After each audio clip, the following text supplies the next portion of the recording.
Hello. मैं प्रदीप कुमार आप सभी लोगों को क्लास 12 की केमिस्ट्री पढ़ाऊंगा, जिसमें कि वैद्युत रसायन चैप्टर्स हैं या वैद्युत रसायन चैप्टर चल रहा है, जिसमें कि आप लोग विद्युत रासायनिक श्रेणी पढ़ रहे हैं। और अब विद्युत रासायनिक श्रेणी में उसके अनुप्रयोग में 6 पॉइंट पढ़ चुके हैं। 7वां पॉइंट है। 7वां पॉइंट हैलोजनों की आक्सीकारक क्षमता पढ़ना है।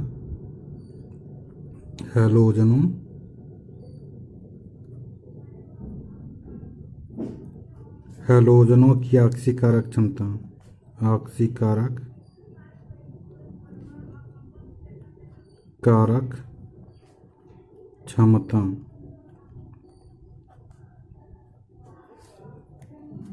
तो हैलोजनों की आक्सीकारक क्षमता में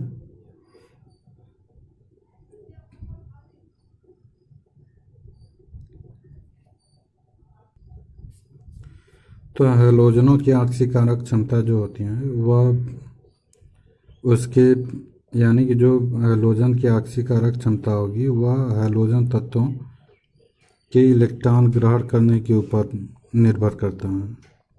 यानी कि जो तत्व जितना आसानी से इलेक्ट्रॉन को ग्रहण कर लेगा उसका अपचयन उतना तेजी से होगा, और जिस पदार्थ का अपचयन होता है उसे आक्सीकारक पदार्थ कहते हैं।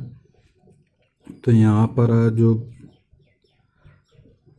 हैलोजन होते हैं वह जो तत्व जितना आसानी से इलेक्ट्रॉन को ग्रहण कर लेता है वह उस तत्व की विद्युत ऋणात्मकता उतनी ही अधिक होती है। यानी कि कह सकते हैं कि जो आवर्त सारणी में जिस तत्व की विद्युत ऋणात्मकता अधिक होती है वह उतना आसानी से इलेक्ट्रॉन को ग्रहण कर सकते हैं। यानी कि जिस तत्व की इलेक्ट्रॉन वैद्युत ऋणात्मकता अधिक होती है वह तत्व उतना आसानी से इलेक्ट्रॉन को ग्रहण कर लेता है। यानी कि जो पूरे आवर्त सारणी में फ्लोरीन की विद्युत ऋणात्मकता सबसे अधिक होती है पूरे आवर्त सारणी में। तो फ्लोरीन, अब हैलोजन में क्या होंगे कि यहाँ पर fluorine, chlorine, bromine, iodine, astatine भी होता है, लेकिन फ्लोरीन, क्लोरीन, ब्रोमीन, आयोडीन यह 4 तत्व क्या होते हैं, हैलोजन तत्व होते हैं, जिसमें कि इसकी आक्सीकारक क्षमता को देखना है। तो यहाँ पर यानी कि जिस तत्व की जो तत्व जितना आसानी से इलेक्ट्रॉन को ग्रहण कर लेता है उसकी विद्युत ऋणात्मकता उतनी ही अधिक होती है। अर्थात यानी कि जिस तत्व की परमाणु त्रिज्या सबसे छोटी होगी वह उतना आसानी से इलेक्ट्रॉन को ग्रहण कर लेता है और उतनी ही अधिक इलेक्ट्रॉन या वैद्युत ऋणात्मकता होती है। तो यहाँ पर क्या कर सकते हैं कि जिस तत्व का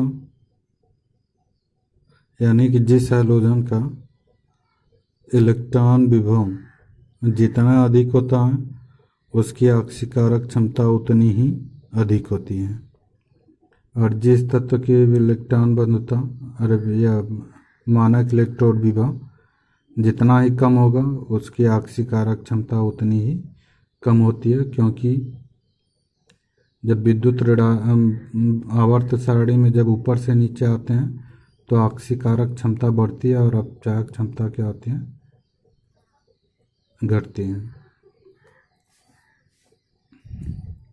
तो यहाँ पर कह सकते हैं कि हैलोजनों की आक्सीकारक क्षमता, हैलोजनों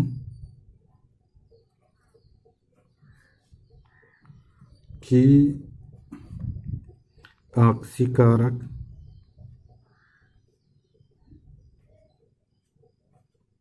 क्षमता, हैलोजनों की आक्सीकारक क्षमता उनकी इलेक्ट्रॉन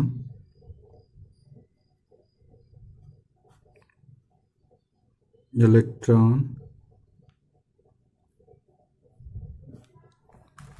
ग्रहण करने की प्रवृत्ति, ग्रहण करने की प्रवृत्ति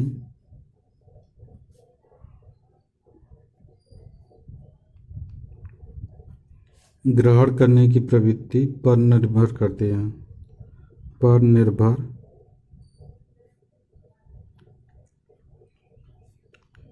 करती है।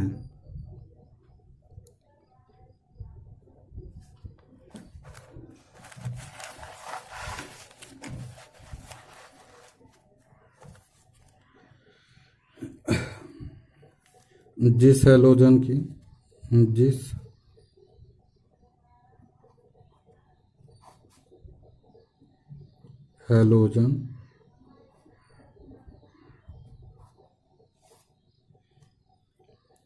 हैलोजन की इलेक्ट्रॉन ग्रहण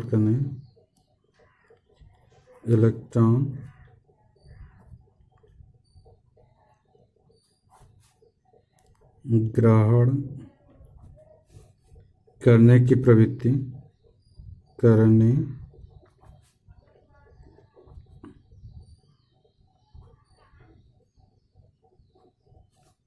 प्रवृत्ति अधिक होती है, प्रवृत्ति अधिक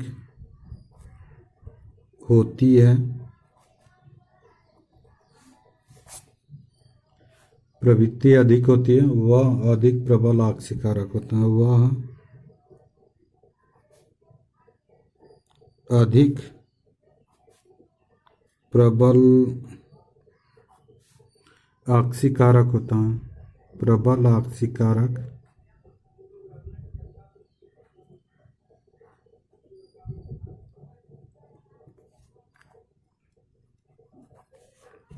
यानी कि जिस हैलोजन के इलेक्ट्रॉन ग्रहण करने की प्रवृत्ति अधिक होती है वह अधिक प्रबल आक्सीकारक होता है।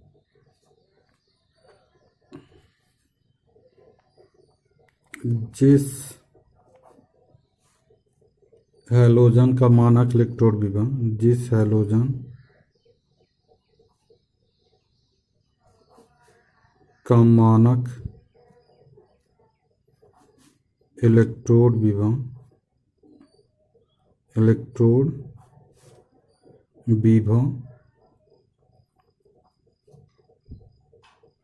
जितना अधिक होता है, जितना अधिक होता है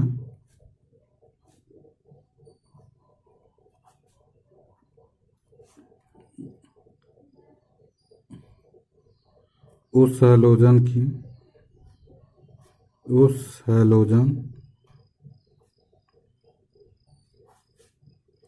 की आक्सीकारक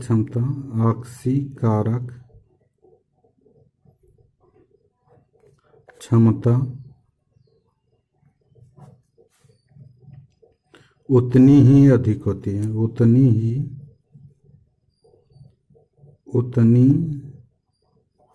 ही अधिक होती है।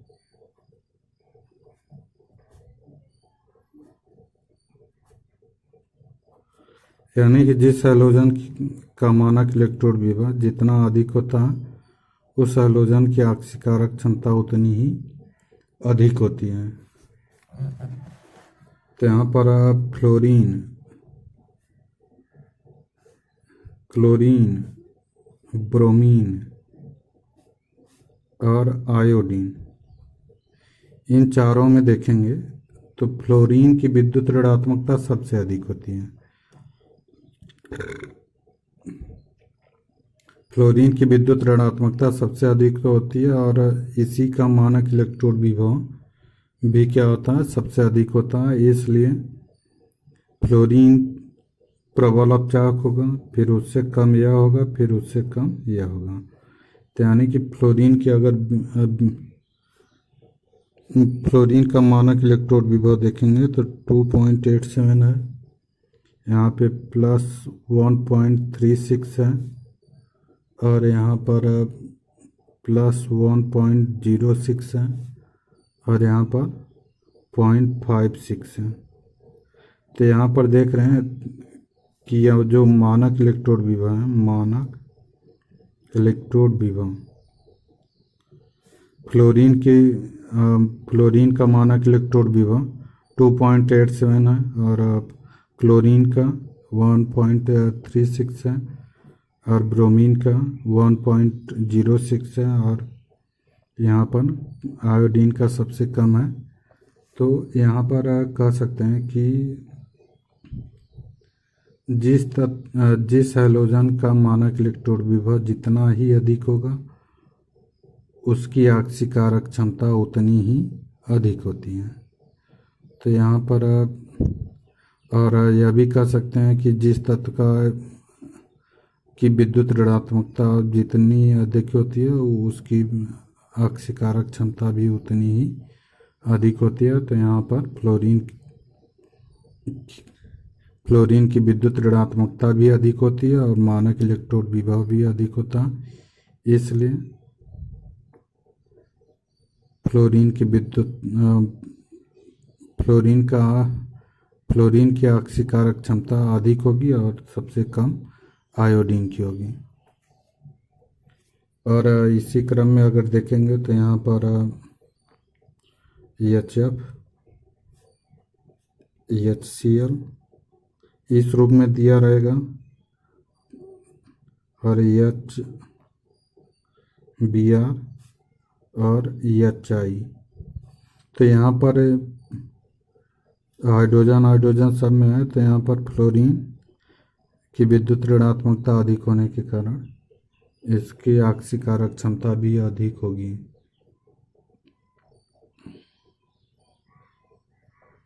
तो इस तरह से यह घटने का क्रम है और इस प्रकार से हम लोग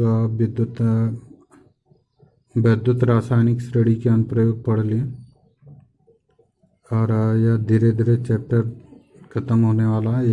एक दो हेडिंग और हैं तो उसको भी पढ़ेंगे इसी में।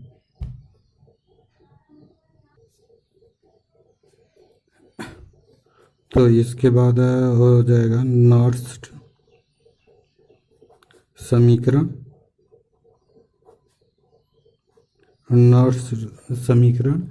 एवं साम्य स्थिरांक में संबंध एवं साम्य स्थिरांक में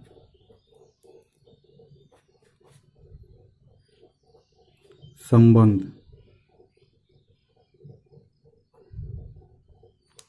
नॉर्थ समीकरण और साम्य स्थिरांक में संबंध। तो इसके लिए एक सामान्य अभिक्रिया लेंगे। तो यहाँ पर माना एक सामान्य अभिक्रिया, एक सामान्य अभिक्रिया निम्न है। तो एक अभिक्रिया लेकर उसमें देखते हैं कि क्या सूत्र निकल के आता है दोनों में। तो यहाँ पर MA plus NB equal to हो जाए यहाँ पर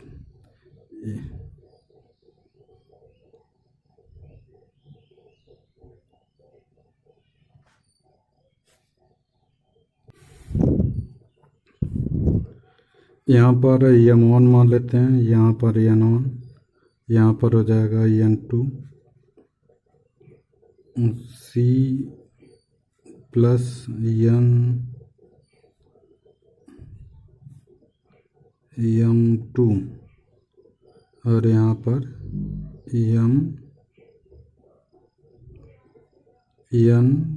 N2D।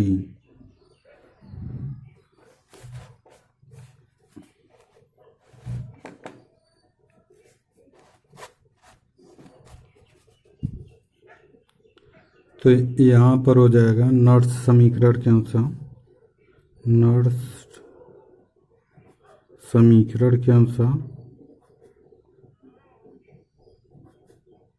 के अनुसार नॉट्स समीकरण के अनुसार अगर देखेंगे तो सामान्य समीकरण क्या होता है, ए बराबर E0 माइनस 2.303 RT अपान NF हो जाएगा log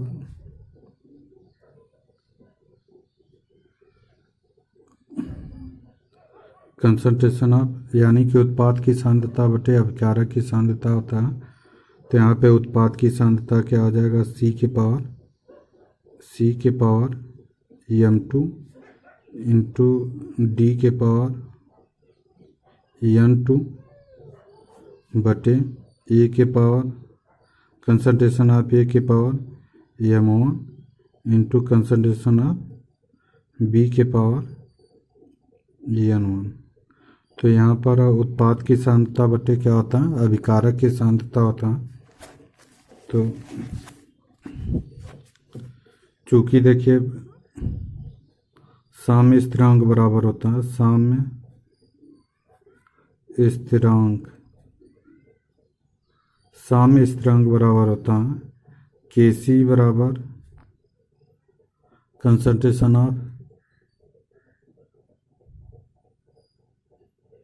यहाँ पर इसी के अनुसार अगर इसी सूत्र पे लगाएंगे तो इस समीकरण पे लगाएंगे तो यहाँ पर हो जाएगा, यह भी होता है उत्पाद की सांद्रता बटे अभिकारक की सांद्रता। तो उत्पाद की सांद्रता कंसंट्रेशन C के पावर m2 है इंटू कंसंट्रेशन ऑफ D के पावर n2 है बटे कंसंट्रेशन ऑफ A के power m1 into concentration B के पावर n1। तो इस तरह से जो समीकरण बनेगा, तो Kc बराबर इतना है, Kc बराबर इतना है, तो इस यहाँ भी इतना है, तो यहाँ पर रख सकते हैं log Kc। तो यहाँ पर हो जाएगा इस समीकरण के अनुसार, इसलिए E बराबर हो जाएगा E0 माइनस 2.303 RT अपान NF log Kc।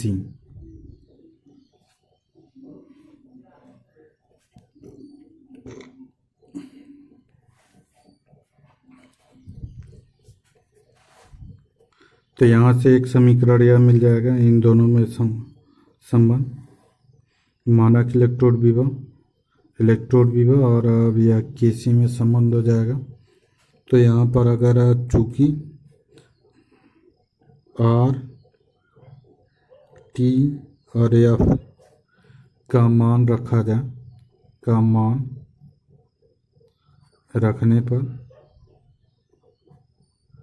तो यहाँ पर R बराबर 8.314 होता है और T का मान 298 रखेंगे, क्योंकि 25 डिग्री सेंटीग्रेड में 273 जोड़ देंगे तो 298 हो जाएगा। और यहाँ पर फैराडे स्थिरांक होता है, फैराडे स्थिरांक 96,500 कूलाम होता है।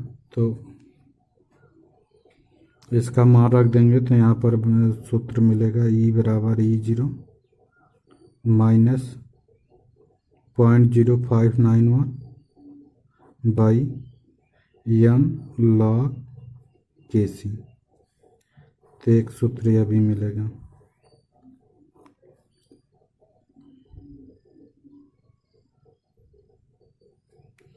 चूँकि साम्यावस्था पर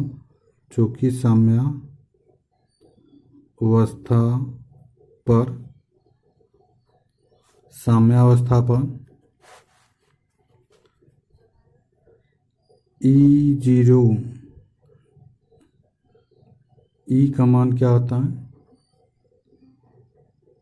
0 होता है। यह E का मान क्या होता है, 0। तो इसको पक्षांतर कर देंगे तो यहाँ पर मिल जाएगा E0 माइनस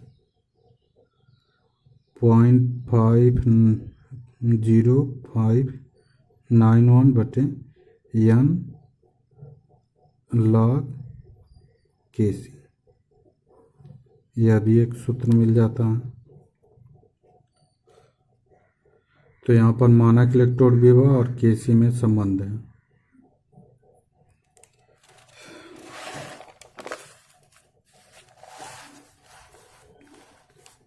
चूंकि देखिए यहाँ पर सेल विभव जो होता है, सेल विभव, जो सेल विभव होता है वह ई बराबर होता है ई कैथोड माइनस ई एनोड।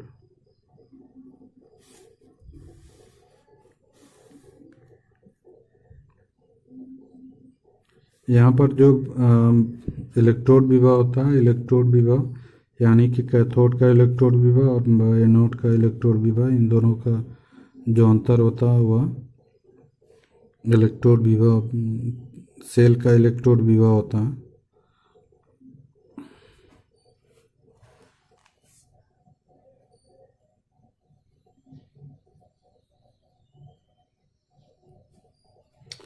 तो इस तरह से हम लोग नॉट समीकरण और साम्य स्थिरांक में संबंध को देख लें। अब आप इसके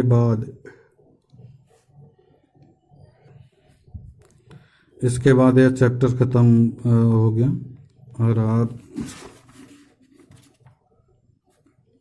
इसके बाद कुछ है नहीं, तो यहाँ पर आप यह चैप्टर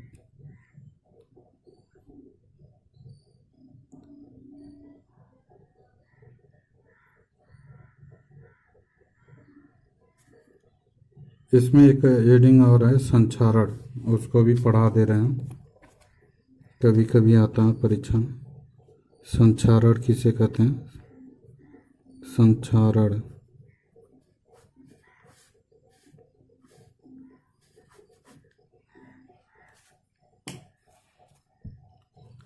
तो संचारण क्या होता है कि किसी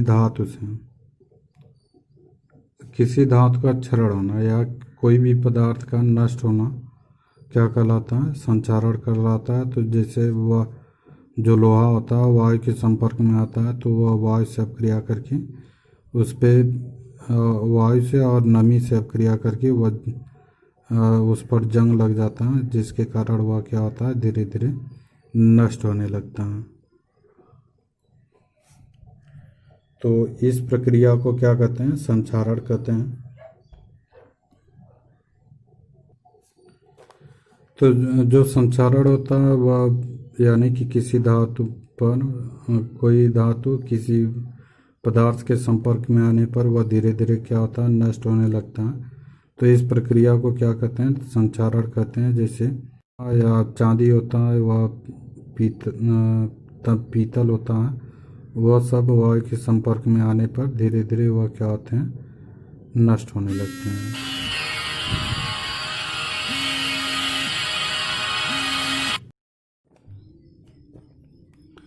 तो इस तरह से हम कह सकते हैं कि नम वायु के संपर्क में आने पर, नम वायु के संपर्क में, वायु के संपर्क में आने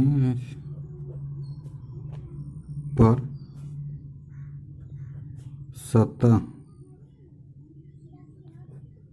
सतह की धातु का क्षरण, सतह की धातु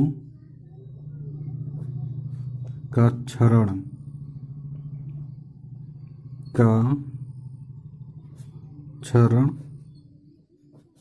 संचारण कहलाता है, संचारण कहलाता है। तो नम वायु के संपर्क में आने पर सतह की धातु का क्षरण संचारण कहलाता है। और यह जो प्रक्रिया होती है यह ऑक्सीकरण होता है, क्योंकि जो वायु होता है वह धातु से क्रिया करके ऑक्साइड बना लेता है। तो यह ऑक्सीकरण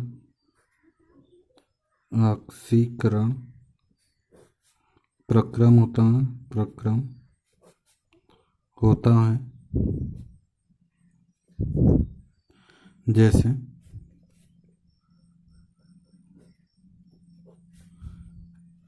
लोहे पर जंग लगना, लोहे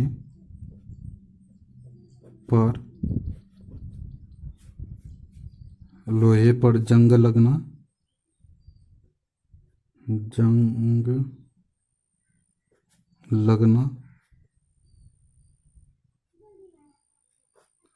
लोहे पर जंग लगना, चांदी का बदरंग होना, चांदी का बदरंग होना, तांबे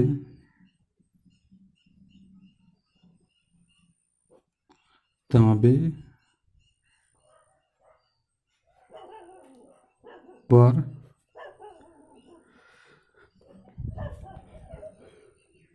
हरी परत का निर्माण, हरी परत का निर्माण,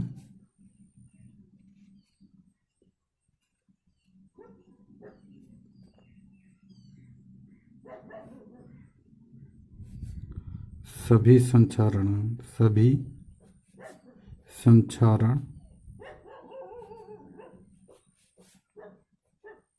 है।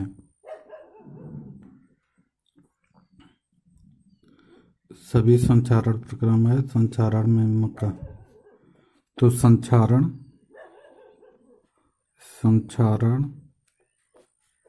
में मकानों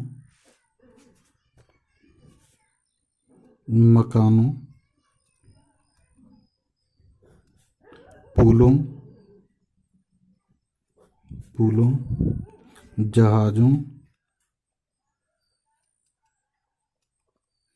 जहाजों तथा लोहे से बनी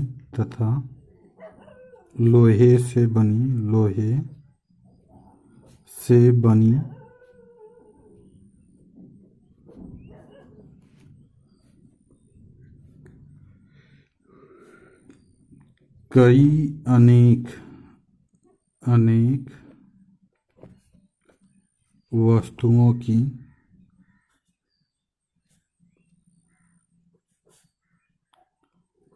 अधिक क्षति होती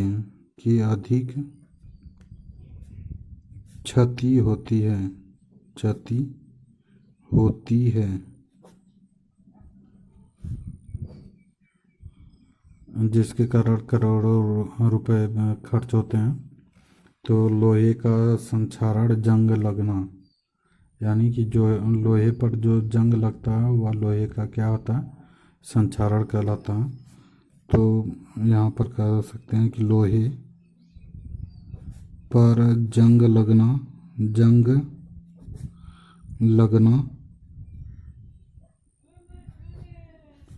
लोहे पर जंग लगना संक्षारण कहलाता है, संक्षारण कहलाता।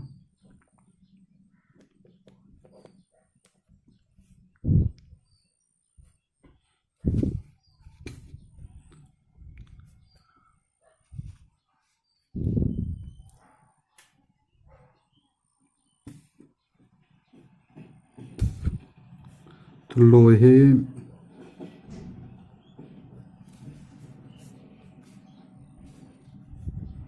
के जंग का सामान्य सूत्र Fe2O3 into X2O होता है।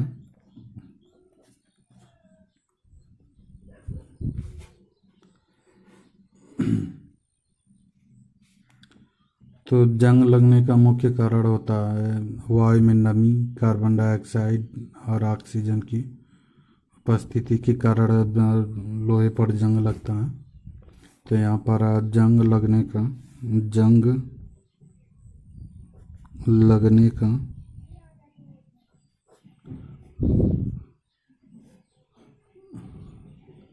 मुख्य कारण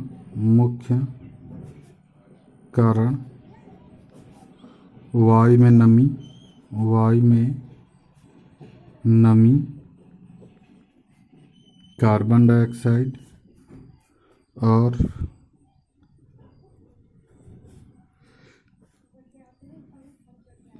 ऑक्सीजन की उपस्थिति होती है।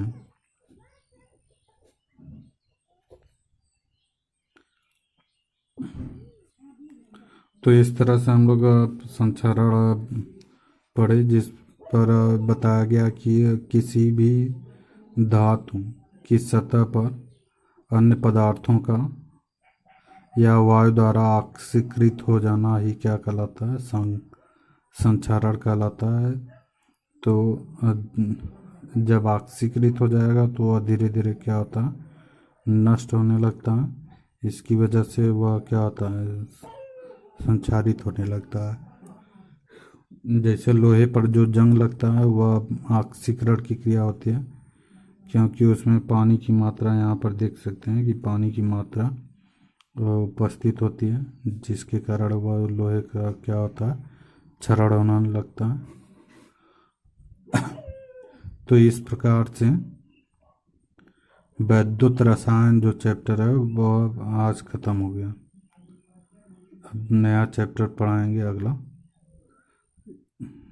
Thank you.